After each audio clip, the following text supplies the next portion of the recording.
Shalom shalom saudara, selamat malam bersama One Way Ministry, bersama Tuhan Yesus kita bisa ya. Kita belajar lagi bersama Tuhan di One Way Ministry ini, di channel ini.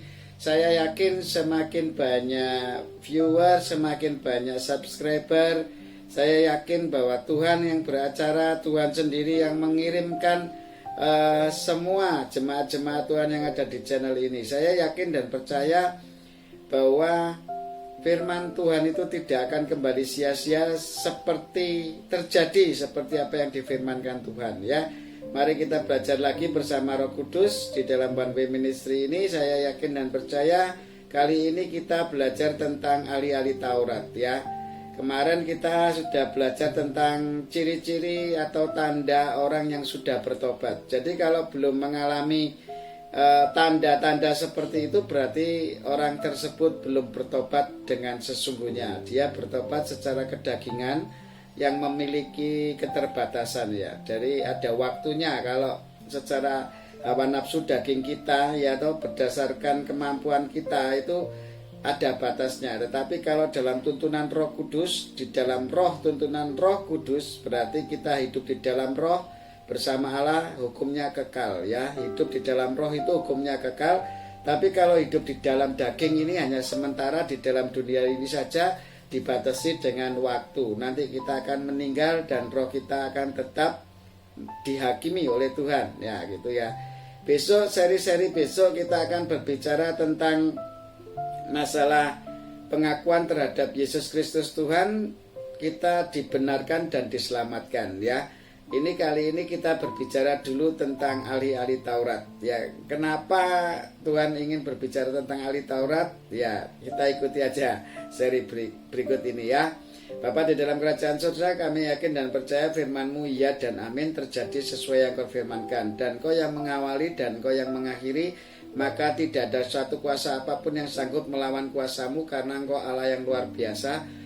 Roh-Mu lebih besar kuasanya. Tutup bungkus dengan kuasa darah-Mu dan beri kami suatu kemerdekaan, beri satu kebebasan untuk menerima kuasa firman-Mu yang sungguh luar biasa, untuk menjadi pelaku-pelaku firman. Engkau berkati subscriber, viewer, Engkau berkati InShot video editing, XL, demikian juga YouTube dan sarana media-media yang lain yang disampaikan melalui channel ini. Kami yakin One Way Ministry menjadi berkat bagi banyak orang, dan hanya nama Yesus Kristus Tuhan saja yang dimuliakan, ditinggikan, dan diagungkan dan disembah. Tidak ada nama lain selain Yesus Kristus Tuhan yang disembah, dipuji, dimuliakan, dan dijadikan Tuhan Juru Selamat atas setiap kami sebagai ciptaan-ciptaan Tuhan, sebagai anggota tubuh Kristus yang saling mendoakan, saling mengampuni, dan saling bersatu untuk melengkapi karunia-karunia yang berbeda untuk kemuliaan kepala, yaitu Yesus Kristus sendiri yang memimpin tubuh-tubuh anggota tubuh kami ini dengan pemikiran Allah, pemandangan Allah, perkataan Allah, dan melakukan firman Tuhan. Haleluya, amin. Shalom saudara ya. Kita akan belajar di Matius pasal 23 ayat 1 sampai 3. Tapi kalau bisa ya baca satu pasal, tidak apa-apa ya saudara ya. Jadi kita baca aja satu pasal, semuanya kita akan mengerti kemana Tuhan akan membawa kita ya. Intinya begini saudara, Matius pasal 23 ini yang Allah ingin bicarakan di sini adalah mengenai jadi kita turuti saja apa yang disampaikan oleh ahli-ahli Taurat itu, yaitu firman Tuhan. Dia bisa menyampaikan firman Tuhan, tetapi dia tidak melakukan firman Tuhan itu. Yang diajarkan baik dan benar saudara, sesuai yang diajarkan Allah kepada umatnya sebetulnya. Tetapi mereka tidak melakukan firman Tuhan. Nah, itulah yang disebut ahli-ahli Taurat. Nah, banyak di antara kita ya, saya nggak mau menilai seseorang ya, tetapi banyak di antara kita itu yang sudah percaya Tuhan Yesus, ngakunya percaya Tuhan Yesus, tetapi masih melakukan dosa. Berarti kita itu termasuk orang-orang ahli Taurat saudara. Kata Tuhan, firman ini des gitu ya, langsung kena jantung saya, aduh ketembak ini saya. Saya dulu begitu saudara, senengannya itu ya ke gereja lah 2 jam ya toh, seminggu sekali ya. Di rumah kalau butuh ya doa, kalau ndak butuh ya ndak gitu. Kalau lagi kesusahan baru datang kepada Tuhan gitu ya, doa gerung-gerung, Tuhan tolong begitu ya. Saya tuh heran gini loh, kok kalau kita makan nasi ya, menghirup udara itu kok butuhnya setiap, nggak ada jedanya gitu loh saudara ya toh, untuk hidup ini loh, di dunia ini loh kita itu. Kalau nyedot udara O2 itu loh yang diberikan Tuhan tuh nggak ada selanya gitu loh ya toh. Tapi nek Tuhan yang menciptakan kita kok malah nggak pernah dikunjungi itu loh, kok nggak pernah dihargai itu loh, kok nggak pernah dimuliakan itu loh dalam hidupnya. Dia itu penolong kita, rela memberikan nyawanya untuk menebus dosa orang-orang berdosa seperti kita. Kok yoga direken gitu loh Gusti Allah ini. Saya ini sampai heran loh saya ini heran sama diri saya loh saudara, bukan sama jenengan. Saya yakin jenengan sudah diubahkan oleh Tuhan, amin. Dan saudara sudah diperbarui oleh Tuhan, amin. Saudara sudah menjadi umat-umat pilihan militan Allah yang luar biasa, menjadi pemberita-pemberita firman Tuhan di dalam tuntunan Roh Kudus, dan kerajaan Allah menyertai saudara, amin.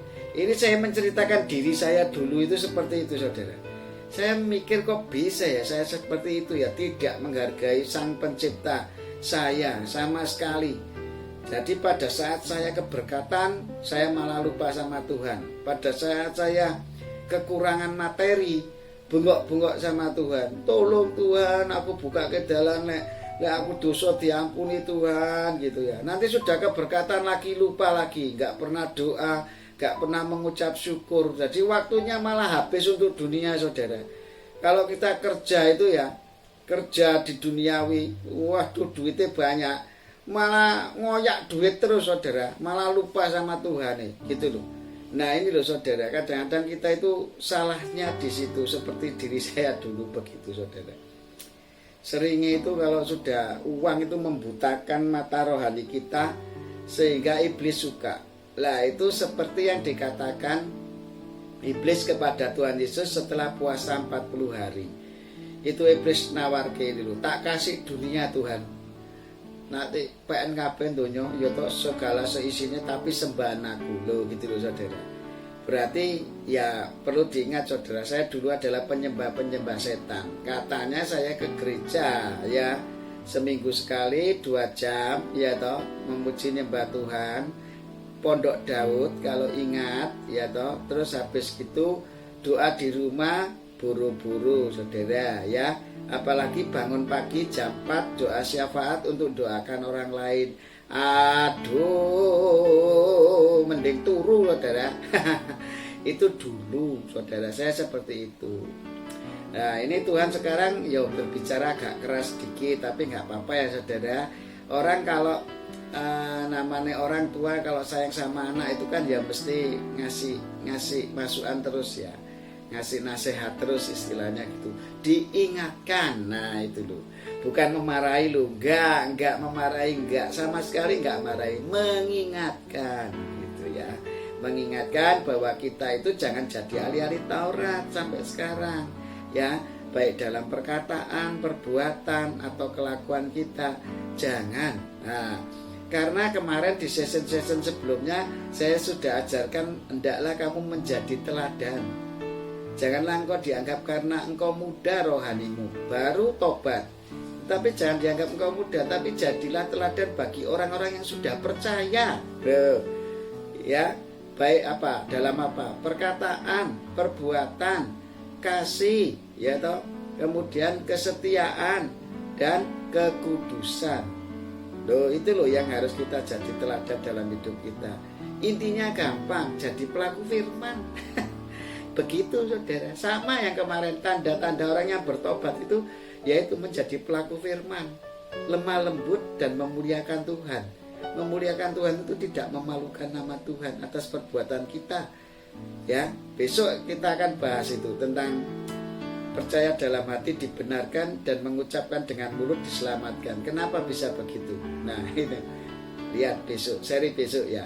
Itu sudah Tuhan siapkan firman-Nya, tetapi saat doa ini tadi Tuhan ingatkan lagi. Ternyata banyak orang-orang Kristen yang sudah mengaku Tuhan Yesus Kristus Tuhan, tetapi bukan pelaku firman, ya, masih belum pelaku firman. Jadi ini saya cuma mengingatkan loh saudara, bukan marahi saudara loh. Saya nggak marah-marah, saya cuma mengingatkan. Ayo saudara, satu tubuh di dalam Kristus, orang-orang yang sudah bisa mengaku bahwa Yesus Kristus Tuhan, percaya dalam hati dibenarkan, dan mengaku dengan mulut diselamatkan, ya, dan percaya dalam hati bahwa Yesus telah dibangkitkan dari antara orang mati. Nah, itu keselamatan sudah ada dalam diri kita, saudara. Makanya ayo saudara, sekarang kembali, jangan jadi ahli-ahli Taurat. Sampai Tuhan itu lo ngilingno seperti itu. Apa yang diomongke ikuti, karena yang diomongkan itu firman Tuhan. Ahli-ahli Taurat itu pinter firman Tuhan, bahasnya ngoncei pinter, tetapi dia tidak bisa melakukan firman Tuhan karena dia tidak percaya Roh Kudus. Dia itu mendukakan Roh Kudus, makanya dia nggak selamat. Ahli-ahli Taurat itu nggak selamat, gitu loh. Percayane ngaku dengan mulut itu sebetulnya kan Roh Kudus yang bisa, tetapi dia pakai kedagingannya, tirok-tirok, tidak sungguh-sungguh, kasihnya pura-pura, kata Tuhan. Nah itu saudara, makanya ya saat ini Tuhan ingatkan kita, ya, kalau kita ini sudah percaya Tuhan Yesus, mengaku bahwa Yesus Kristus itu Tuhan, dan percaya dalam hati, ya, belum melakukan firman Tuhan, iman tanpa perbuatan mati. Ini lebih ngeri lagi saudara. Saudara, ada sebutannya, ada titelnya, ya. Saudara itu termasuk ahli-ahli Taurat. Lah itu ada lagi ya, kalau nggak salah kemarin di mana ya, Kisah Rasul atau di mana saya lupa, nanti saya bahas lagi itu ya, tentang orang yang tinggal di tengah-tengah orang percaya, tetapi dia tidak melakukan firman Tuhan. Itu disebut antikris. Nah, orang-orang yang sudah percaya Tuhan Yesus tinggal di tengah-tengah orang percaya tetapi tidak melakukan firman Tuhan, itu titelnya itu antikris. Dan yang kedua ini titelnya ahli Taurat, saudara. Ayo, sampai di mana sekarang hidup kita, dalam kedagingan atau dalam tuntunan Roh Kudus? Baca lagi ya di dalam Roma pasal 19 sampai Roma pasal 25. Lah nanti itu ngerti mana sing kehendak Tuhan, mana sing bukan, ya. Orang kalau sudah dipenuhi Roh Kudus, orang yang telah percaya, ya, telah percaya Tuhan Yesus Kristus sebagai Tuhan, dia pasti suka memberitakan firman Tuhan. Nah dalam diri kita, kalau belum suka bersaksi tentang kebesaran nama Tuhan Yesus, itu perlu dipertanyakan loh saudara. Saudara itu sudah ngaku Yesus Tuhan, itu benar-benar karena Roh Kudus atau karena kedagingan? Karena kalau dari Roh Kudus itu pasti kesukaannya memberitakan firman Tuhan. Nggak bisa berhenti saudara, kayak saya seperti ini. Makanya orang-orang percaya itu Tuhan katakan akulah teladanmu. Lalu Yesus itu teladan, itu kan jelas toh. Tuhan Yesus itu sudah selama pelayanan di dunia hanya memberitakan tentang kebesaran Allah Bapa di surga dan menerangkan dirinya bahwa dialah jalan, kebenaran dan hidup. Jadi kalau tidak melalui Yesus, manusia nggak bisa menemukan jalan, ya, jalan, tidak bisa menemukan kebenaran, tidak bisa menemukan hidup. Hidupnya mereka dalam daging, hanya terbatas di dunia ini saja yang dikejar, saudara. Kita termasuk golongan yang mana? Pendengar-pendengar firman Tuhan di channel ini, ya, koreksi, dan saya ingin kita selalu bercermin, ya. Kemarin Tuhan ingatkan bahwa di dalam firman Tuhan itu kita mengiring Tuhan Yesus tiap hari harus bercermin, saudara. Ya, kalau mau mengetahui statistik kita di hadapan Allah, ya toh, untuk diri kita benar semakin berkenan di hadapan Tuhan atau enggak, gampang saudara. Saya ajarkan ya, seperti yang saya lakukan. Saya buka buku tulis di lembaran tengah itu, yang sebelah kanan pribadi Allah, yaitu 9 karakter pribadi Allah yang ada di dalam Roh Kudus, yaitu kasih, sukacita, damai sejahtera, kesabaran, kemurahan, kebaikan, kesetiaan, dan lemah lembut, saya tulis di sebelah kanan. Kemudian masalah kedagingan yang ada di Galatia 5 ayat 19 saya tulis di sebelah kiri. Mana ini yang sering saya lakukan, di sebelah kiri atau yang di kanan? Kalau bisa yang di sebelah kiri, nanti centangannya semakin habis, yang di sebelah kanan dicentangi semua. Nah, itulah statistik ya, secara logika, secara akal pikir kita bisa mengetahui perkembangan statistik kita per hari, boleh per hari ya, dicentangi itu per hari. Setiap mau tidur, oh berarti rohaniku sudah meningkat. Harusnya berterima kasih kalau sudah meningkat, bisa berjalan sesuai tuntunan Roh Kudus.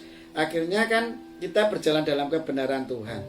Nah, di dalam kebenaran Tuhan itulah kita nanti akan mengetahui semakin ya tanda-tanda kalau orang yang dipenuhi Roh Kudus adalah ya hidupnya penuh dengan kebenaran, sukacita, damai sejahtera di dalam tuntunan Roh Kudus, karena kerajaan Allah sudah ada dalam dirinya. Orang yang melakukan firman Tuhan itu pasti mengalami kerajaan Allah. Seperti yang kemarin, tanda orang bertobat yang benar-benar di dalam Tuhan itu adalah memiliki kelemah lembutan ya, apa ya istilahnya,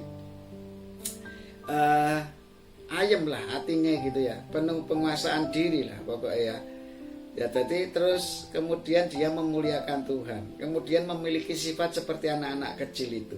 5 sifat anak-anak kecil ya, itu bisa dilihat di season berikutnya atau yang kemarin ya, tanda orang-orang bertobat ya. Pada saat ini Tuhan cuma ingatkan aja ya, firman-Nya sederhana, mengingatkan, ayo jangan jadi ahli-ahli Taurat, jangan jadi antikris ya.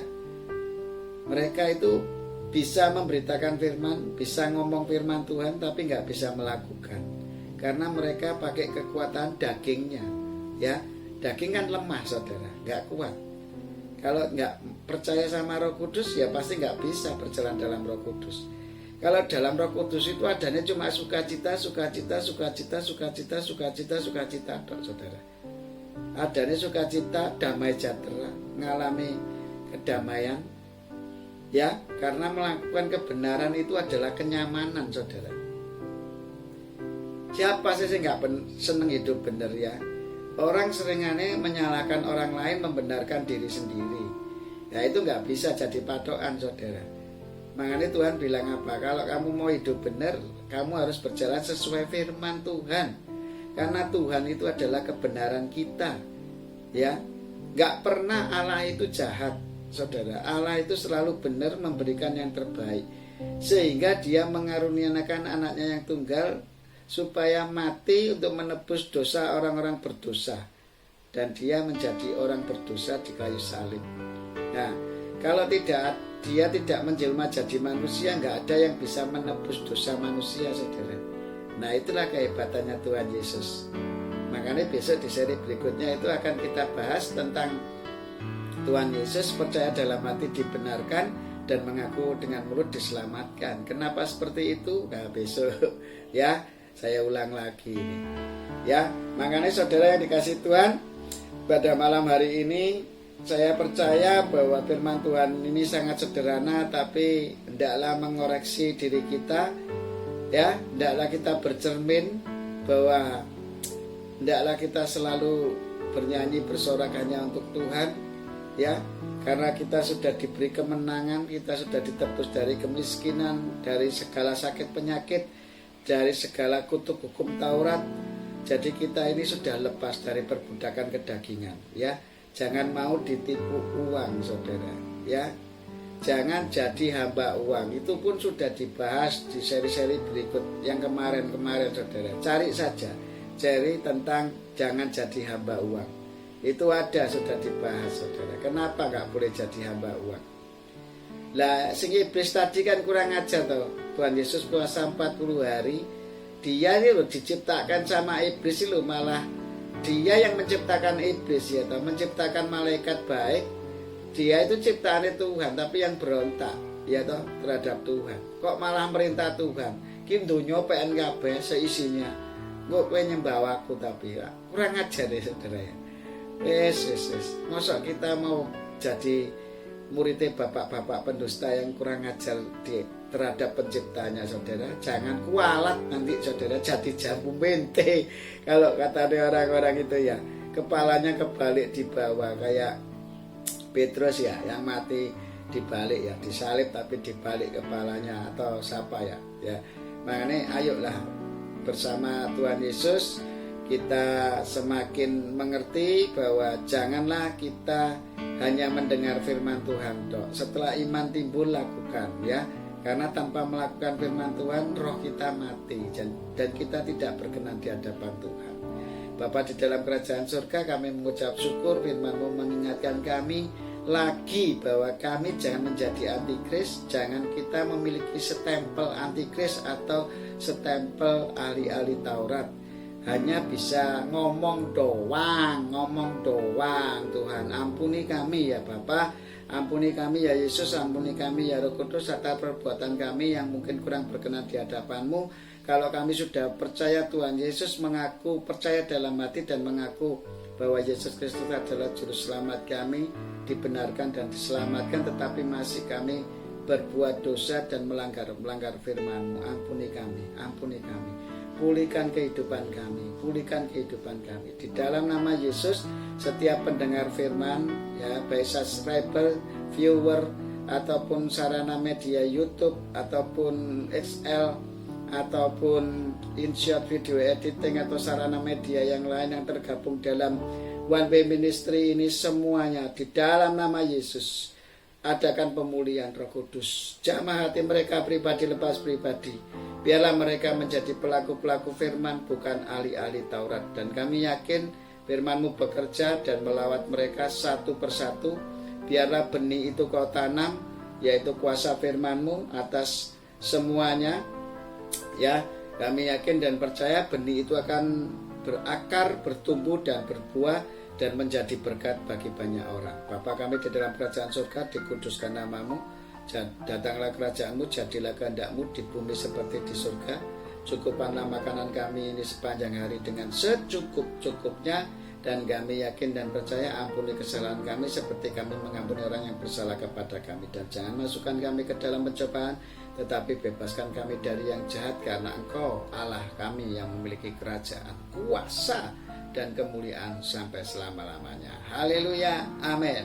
Shalom saudara, sampai ketemu dalam One Way Ministry selanjutnya. Bersama Tuhan Yesus kita bisa. Haleluya, amin.